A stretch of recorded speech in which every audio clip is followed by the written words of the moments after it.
মনৰ কিমান ভাল হ'ব লাগিব সেইজন ল'ৰা যিজন ল'ৰাই নিজৰ মৰমৰ কুকুৰ পোৱালিটোক বচাবলৈ যাওঁতে মৃত্যুক সাবু দিলে। ক্লাছ 7ত পঢ়ি আছিল আৰু এই পোৱালিটি বচাবলৈ গৈছিল যেতিয়া বানপানী হৈছিল। আচলতে পোৱালিটি সি বচাবলৈ পাৰিলে, সি বাচি গ'ল। দেখিছেনে এই কুকুৰ পোৱালিটি, সি বাচি গ'ল, কিন্তু ল'ৰাটো নাথাকিলে, ল'ৰাটো ঢুকালে। ল'ৰাটোক বিচাৰিও পোৱা নাছিলে মাক দেউতাকে, কিনো হ'ল তেখেতলোকে গমো পোৱা নাছিলে, জীয়াই আছে নে নাই নাজানে। কিন্তু এই কুকুৰ পোৱালিটোক সি বচাবলৈ সক্ষম হ'ল। বহুত মৰম কৰিছিলে কুকুৰ পোৱালিটোক আৰু চিন হিচাপে থৈ গ'ল অকল মাত্ৰ এই কুকুৰ পোৱালিটি। নমস্কাৰ, মোৰ নাম শ্ৰীদীপক পানিকা। মোৰ মানুহজনীৰ নাম হ'ল পাহতী পানিকা। আৰু যিজন ল'ৰা মোৰ ঢুকাইছে তেওঁৰ নাম হ'ল ৰিদীপ পানিকা। তেওঁ ক্লাছ 7ত পঢ়িছিলে, বয়স 13 বছৰ,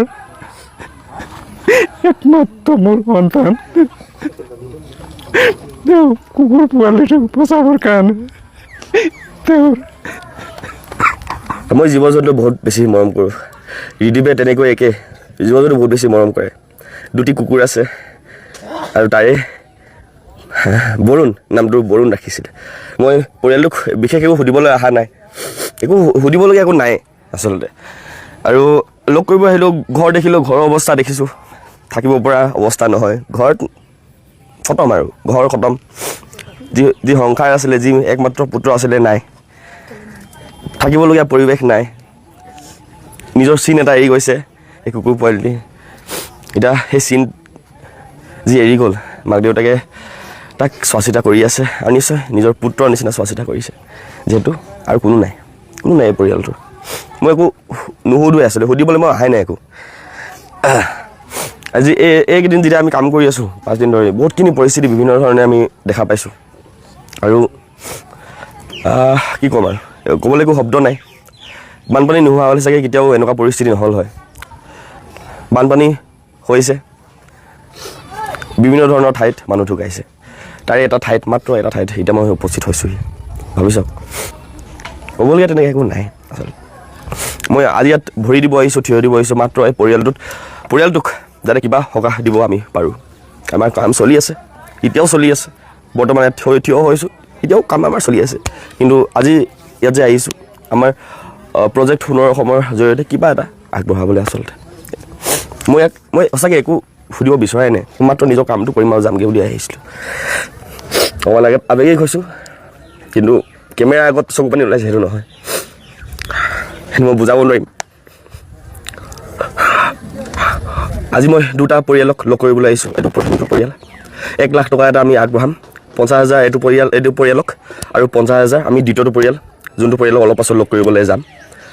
এই যে পইচাখিনি মই এতিয়া আগবঢ়াম বুলি ক'লোঁ, মই কোনো ধৰণৰ QR ক'ড বা মোৰ একাউণ্ট ডিটেইলছ মই দিয়া নাই। কিন্তু তথাপিও মোৰ নাম্বাৰটো মানুহে জোৰ তৰ পৰা বিচাৰি উলিয়াই এনেকুৱাকৈ কণ্ট্ৰিবিউট কৰিছে, মই ভাবিব পৰা নাই। মানুহে যে মোৰ ওপৰত ইমান বিশ্বাস কিয় ৰাখিছে মই নাজানো। সেইকাৰণে সেই পইচাখিনি মোৰ নহয়, ৰাইজে মোক কাম কৰিবলৈ আগবঢ়াইছিলে। আৰু 1 আনাও মই নিজৰ কামত খৰচ নকৰোঁ, নিজে খাম, নিজৰ পইচাৰে খাম, নিজৰ পইচাৰে ঘূৰিম, নিজৰ পইচাৰে তেল ভৰাম। কিন্তু 1 অনাও বান সাহাৰ্যত আগবঢ়োৱা পইচা আমি বান সাহাৰ্যতে ব্যৱহাৰ কৰিম। সেইকাৰণে ৰাইজে বহুৱা আপোনালোকে যেনেকৈ মোক ছাপোৰ্ট কৰিছে, মই নিবিচৰাকৈ যিমানখিনি আপোনালোকে আগবঢ়াইছে, আমি তাৰ এটা অংশ ইয়াত দিম আৰু এটা পৰিয়াল অলপ পাছতে দিমগৈ। একদম সৰু এটা এমাউণ্ট, পইচাৰে এই দুখ তুলনা কৰিব পৰা নাযাব আৰু সম্ভৱেই নহয়, কোনো পধ্যে সম্ভৱ নহয়। ধূলি বুলি ক'ম এই দুখ, এই চকু পানী, পইচা, যেনেকুৱা ধৰণৰ ছাবচিডি, যেনেকুৱা ধৰণৰ সুবিধা, ঘৰ দুমহলীয়া, গাড়ী মটৰ বাইক কিনি দিম, কিন্তু এই পৰিয়ালটোৰ দুখ আমি দূৰ কৰিব নোৱাৰোঁ। এয়াই আছিল ক'বলৈ, বাকী একো নাই।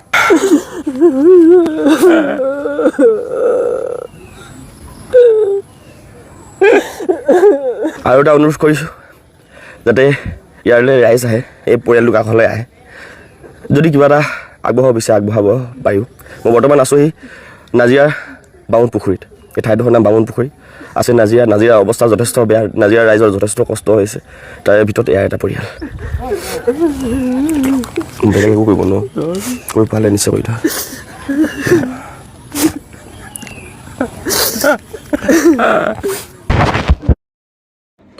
আমি তাতে 3 দিন সাহায্য বিতৰণ কৰি আহিছোঁ আৰু যদি আপুনি সাহায্য বিতৰণ কৰিব যায় তেনেহ'লে মানসিকভাৱে প্ৰস্তুত হৈ যাব কাৰণ তাত যিসকল মানুহে ক্ষতিগ্ৰস্ত হৈছে তেওঁলোক এনেকৈ ভয়ংকৰভাৱে ক্ষতিগ্ৰস্ত হৈছে তেওঁলোকে আগন্তুক 10-15 বছৰত তেওঁলোকে থিয় হ'ব নোৱাৰিব ভালদৰে তেনেকৈ ক্ষতিগ্ৰস্ত হৈছে এখন ঘৰ মানুহে বনাওঁতে বছৰ লাগি যায় বহুত বছৰ লাগি যায় তাৰপিছত যেতিয়া এখন ঘৰৰ সৰ্বোচ্চ হেৰাই দিয়ে ৰাতিটোৰ ভিতৰতে তেতিয়া মানুহৰ মানসিক স্থিতি কেনেকুৱা হ'ব পাৰে ভাবি ল'ব লাগে তো তাত আপোনালোকে কোনোবাই কিবা কৈছে আপোনালোকে আনি ৰীল বনাইছে ৰীলৰ পৰা লাইক কমেণ্ট লৈছে এইটোতো বহুত বেয়া কথা বহুত নিন্দনীয় কথা আপোনালোকে যোৱাৰ সময়ত ভাবিব লাগিছিল যে আমি এনেকুৱা এটা ঠাইত যাম য'ত মানুহে সৰ্বোচ্চ হেৰুৱাইছে তো আপোনাক কিবা ক'বও পাৰে বা কিবা তেওঁলোকৰ এই মনত চলি থকা ওলাবও পাৰে মুখেৰে কিন্তু আপোনালোকে সেই বুলি ৰীল বনাই তেওঁলোকক বদনাম কৰিব সেইটো একদম ভাল লগা নাই আৰু এইটো গ্ৰহণযোগ্য নহয়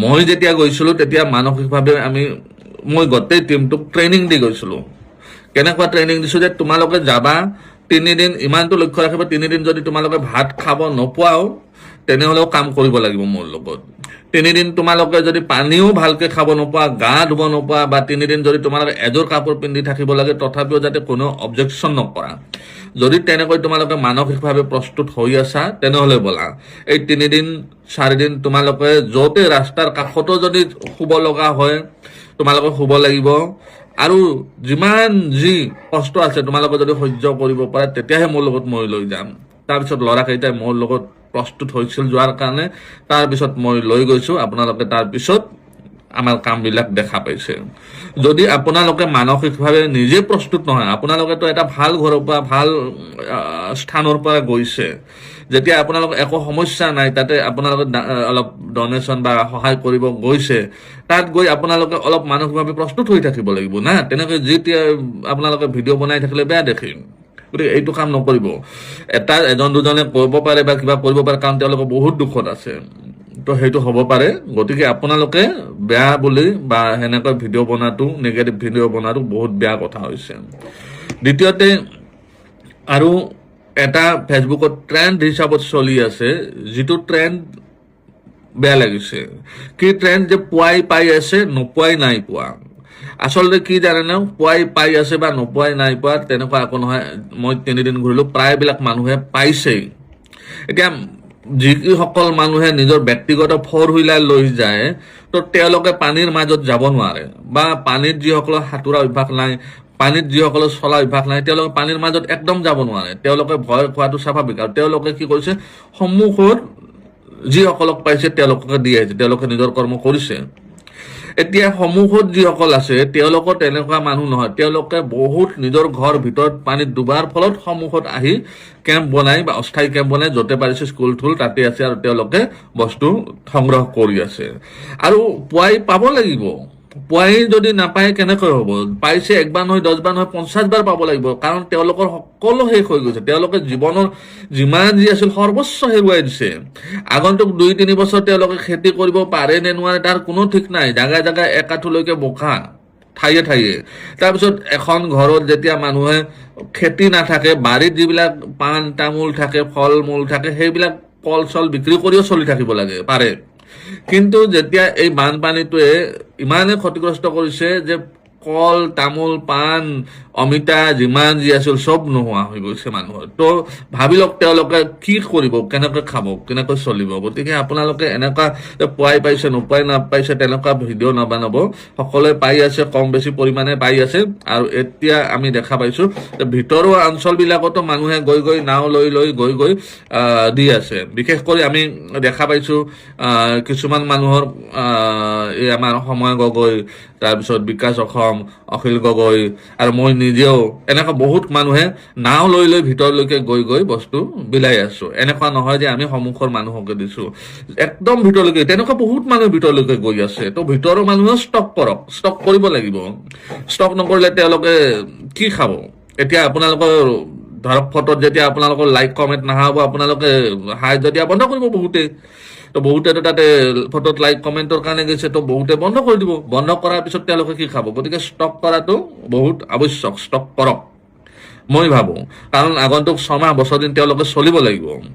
আৰু 2-3টা ভিডিঅ' এনেকুৱা মই পাই আছোঁ, নাও ভাড়া 3000 টকা। এইটো গোকাত মিছা কথা। নাও ভাড়া সাহায্যৰ কাৰণে 3000 টকা নহয়। তাতে যদি আপুনি ফটোশ্বুট কৰিব নাও বিচাৰিছে, বিস্কুট 1 পেকেট, পানীৰ বটল এটা দি, তেতিয়াহে 3000 টকা। যদি আপুনি সঁচাই সাহায্য লৈ গৈছে তেনেহ'লে আপোনাক নাও প্ৰশাসনেও ফ্ৰীতে দিব, আৰু যিসকল ভুক্তভোগী আছে তেওঁলোকেও নাও এৰেঞ্জ কৰি লৈ আহিব। এতিয়া আমি গৈ পেলাই স্থানীয় আমাৰ মই আগতে ভিডিঅ'ত গৈছোঁ, স্থানীয় কিছুমান বন্ধু বান্ধৱক লৈছিলোঁ, প্ৰায় 50ৰ পৰা 60জন তাৰে স্থানীয় যুৱকে আমাক সহায় কৰিছে, আৰু তেওঁলোকে এভৰিথিং চোৱা চিতা কৰিছে। তেওঁলোকে মোক আইডিয়া দিলে যে আপুনি ইমান বস্তু আনিছে কেনেকৈ বিলাব, আমি নাৱৰ ব্যৱস্থা কৰি আছোঁ। তেওঁলোকে মোক DC অফিচত লৈ গ'ল, মই DC অফিচত গৈ এখন এপ্লিকেশ্যন দিলোঁ, লগে লগে 10 মিনিটো নালাগিল, 10 মিনিটৰ ভিতৰত আমাক 6খন নাও এই কৰি দি দিলে দিছে। লগতে ধন্যবাদ দিব লাগিব বিমল বৰা আমাৰ মিনিষ্টাৰো বহি আছিল, তেওঁ লগে লগে চাইন কৰি ফটাফট যাওক বৰ্ডিং ফিল্ডত যাওক, ফটাফট নাও লৈ লওক। এতিয়া বৰ্ডিং ফিল্ডৰ পৰা নাওখিনি আমি আনিব লাগিব যেতিয়া এই বেদবাৰীত, তেওঁলোকে ব্যৱস্থা কৰিছে ট্ৰাকত লোড আছে। তাৰপিছত নাৱৰীয়াও আমাক দিছে, 6খন নাৱত 6টা নাৱৰীয়া, তাৰপিছত তেওঁলোকে লেবাৰো 6টা দি দিছে আমাক, দি পেলাই কৈছে আপোনালোকে ডিষ্ট্ৰিবিউশ্যন কৰিব পাৰে ধুনীয়াকৈ। তাৰপিছত আমি কি হ'ল, আমি আহিলোঁ, অহাৰ পিছত আৰু এজন সজ্জন ভাল মানুহ লগ পালোঁ, সমীৰণ বৰদলৈ শিৱসাগৰৰ। তেওঁ ক'লে কি দাদা ঠায়ে ঠায়ে নাও নাযাব, নাও গ'লে বহুত লেট হ'ব, আপোনালোকে ইমান সামগ্ৰী বিলাব নোৱাৰিব, মই ট্ৰেক্টৰৰ ব্যৱস্থা কৰি আছোঁ। তো তেওঁ 2খন ট্ৰেক্টৰ ব্যৱস্থা কৰিলে, মই ট্ৰেক্টৰ আপোনালোকে দেখা পালে আমি আমাৰ ফালৰ পৰা এখন বেলেগ কৰি ট্ৰেক্টৰ কৰিলোঁ। সমীৰণ বৰদলৈ 2খন ট্ৰেক্টৰ আমাক দিলে, 3খন হ'ল সমীৰণ বৰদলৈ নিজে আমাৰ লগত গ'ল, একদম ভিতৰুৱা অঞ্চলবিলাকত আমাক লৈ গ'ল। আমি গ'লোঁ, ঘূৰি ঘূৰি আপোনালোকে দেখা পাইছে, আমি যেতিয়া গধূলি আহিলোঁ 6টামান বজাত আহিলোঁ, আহি মই সমীৰণ বৰদলৈক সুধিলোঁ যে নাৱৰ মই যে এইকেইখন দিলে ট্ৰেক্টৰৰ মই কি দিম আপোনালোকক? তেওঁলোকে ক'লে কি আপুনি নলবাৰীৰ পৰা ইমান দূৰ আহিছে আমাক সাহায্য দিয়াৰ কাৰণে, আমি 1 টকাও নলওঁ, আপোনাৰ 1 টকাও নালাগে। মই দৌৰ জবৰদস্তি তেওঁলোকক তেলৰ পইচাটো দিব বিচাৰিলোঁ, তেওঁলোকে তেলৰ পইচাও নল'লে। গতিকে এইখিনিতে মই ৰিকুৱেষ্ট কৰিম, আপোনালোকে বদনাম মিছা কথাত নকৰিব। নাও প্ৰশাসনৰ পৰা দি আছে, যিসকলে প্ৰকৃততে সাহায্য দি আছে তেওঁলোকক দিয়ে, কিন্তু যিসকলে নাওখন লৈ ফটোশ্বুট কৰিব গৈছে, বিস্কুটৰ পেকেট এটা, পানীৰ বটল এটা, তেওঁলোকক দিয়াটো আমিও নিবিচাৰোঁ। তেওঁলোকে নাও পাব নালাগে, যিসকলে সাহায্য দিব গৈছে তেওঁলোকে পাব লাগে। আৰু চিধা DC অফিচত যাওক, এপ্লিকেশ্যন দিয়ক, DC অফিচে আপোনালোকক পঠাই দিব বৰ্ডিং ফিল্ডত যথেষ্ট নাও আছে, যিমান লাগে পাই যাব। এতিয়া অৱশ্যে বহুত ভিতৰত যদি যাব লাগে তেতিয়াহে নাও দৰকাৰ, সন্মুখৰ যিমান ৰাস্তা আছে প্ৰায়বিলাকত ট্ৰেক্টৰ যোৱা হৈছে। এইকেইটা আছিল মোৰ ক'বলগীয়া।